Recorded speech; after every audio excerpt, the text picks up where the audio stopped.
Hyderabad Indira park ధర్నా చౌక్ దగ్గర దీక్ష గ్రామీణ భారత్ బంద్ బహిరంగ సభ నిర్వహిస్తున్నారు అఖిలపక్షం నేతలు. ఢిల్లీలో రైతులు చేస్తున్న ఆందోళనకు సంఘీభావంగా దీక్ష చేపట్టారు.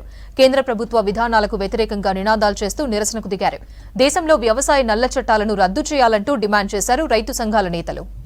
लोकसभा इलेक्शन है साथियों, ये लोकसभा इलेक्शन में हम सब ट्रेड यूनियन को मिलकर एक जो ट्रेड यूनियन वर्किंग क्लास के हित के लिए जो पार्टी काम करती है वो पार्टी को लाने का प्रयास करना चाहते हैं साथियों एक नारा हम भी लगाना चाहते हैं, बहुत हो गई महंगाई की वार, अब की बार कांग्रेस सरकार 8 గంటల పని విధానం ఉండేది, దాన్ని రద్దు చేసి 12 గంటల పని విధానాన్ని తీసుకొస్తా ఉన్నారు.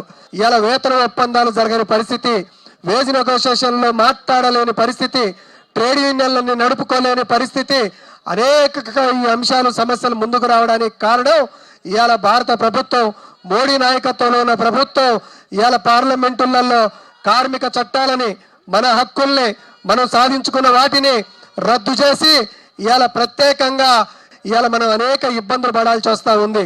మోడీ గారు పండుగ వస్తే 10 లక్షల రూపాయల సూట్ వేసుకుంటున్నాడు. ఈ దేశంలో ఎవరు 10 లక్షల రూపాయల బట్టలు వేసుకోవడం మనకు తెలియదు, కానీ మోడీ మాత్రం 10 లక్షల రూపాయలు విలువ చేసే బట్టలు వేసుకుంటున్నాడు.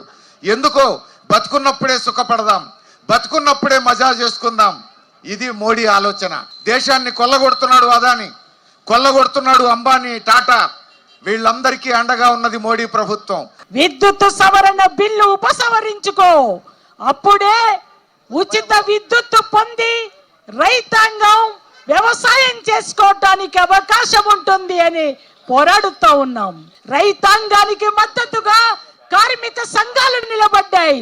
కేంద్ర పాలకులకు వ్యతిరేకంగా, వారి విధానాలకు వ్యతిరేకంగా బాటంగా ఖండించండి.